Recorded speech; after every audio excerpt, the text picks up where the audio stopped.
चुनाव के दौरान न देखे मेरी जाति धर्म, चुनाव के दौरान न देखे मेरी जाति धर्म, यदि देखना है तो देखे मेरी छवि और क्रम। जिला परिषद क्षेत्र संख्या 24 प्रखंड माझागढ़ से कर्मठ सुयोग्य समाज सेवी शिक्षित एवं संघर्षशील महिला प्रत्याशी दीपिका सिंह, पति इंजीनियर विकास कुमार सिंह, जिनका चुनाव निशान है मक्का छाप, जो कि ईवीएम मशीन के 5 नंबर पर अंकित है। तो मेरे दोस्तों, मित्रों, साथियों, इस बार हम सबको एकजुट होकर जिला परिषद क्षेत्र संख्या 24 से दीपिका सिंह जी को विजयी बनाना है, जिनका चुनाव निशान है मक्का छाप, जो कि ईवीएम मशीन के 5 नंबर पर सुनिश्चित किया गया है।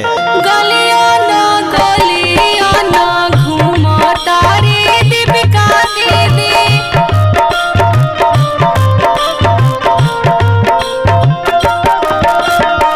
गलियां ना घूमो तारे दीपिका दीदी।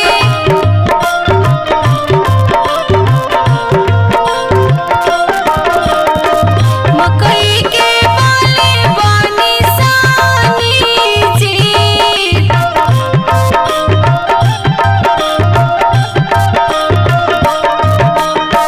मकई के बाले बानी सानी जी।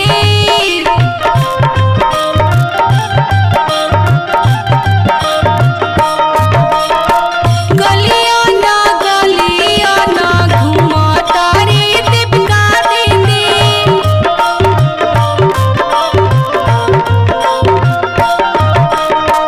गलियां ना घूमो तारे दीपिका दीदी।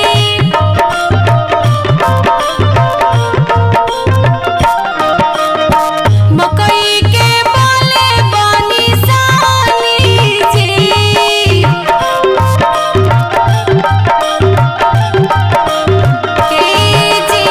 मकई के बाले बानी सानी जी।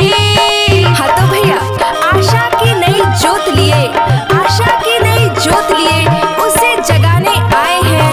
हमें मिटाना अंधकार है, ज्योति कुंज हम लाए हैं। जातिवाद मिट जाएगा जब होगा चौमुखी विकास, जातिवाद मिट जाएगा जब होगा चौमुखी विकास।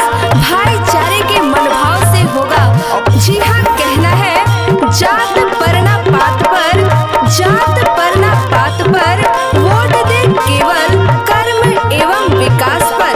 हर जनता की यही पुकार, बंद करो अब भ्रष्टाचार। तख्त बदल दो, ताज बदल दो, और अब की बार बेईमानों का राज बदल दो।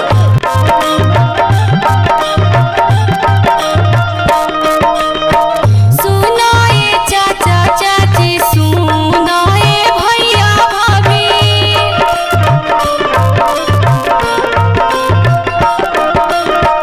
सुनाए चाचा चाची, सुनाए भैया भाभी।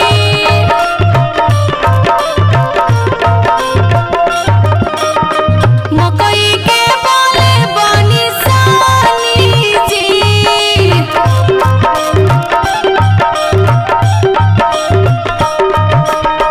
मकई के बाले बानी सानी जी।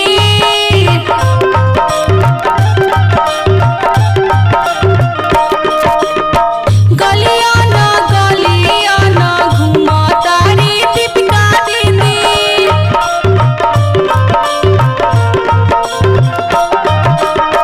मकई के बाले बानी सानी जी। का कहत रहे काका? अरे नइखा जानत, अपन आरएन पब्लिक स्कूल बानू, ओकर निर्देशक इंजीनियर विकास कुमार सिंह जी बानी, उहाँ के पत्नी दीपिका सिंह जी जिला परिषद के चुनाव लड़ रहल बानी। ये तो नीमन बात बा बाबू, बड़ा मिलनसार हो, सबका से प्रेम रखे वाला। आज का चुनाव किन बारे? मक्का छाप चुनाव चिन्ह बा काका। कौन नंबर पर बाजे? 5 नंबर पर बा, 5 नंबर पर। सुन हमरा तो कम लौकता, लेकिन हमरा के बता दियो लोग इन बेरा कितना नंबर पर बा?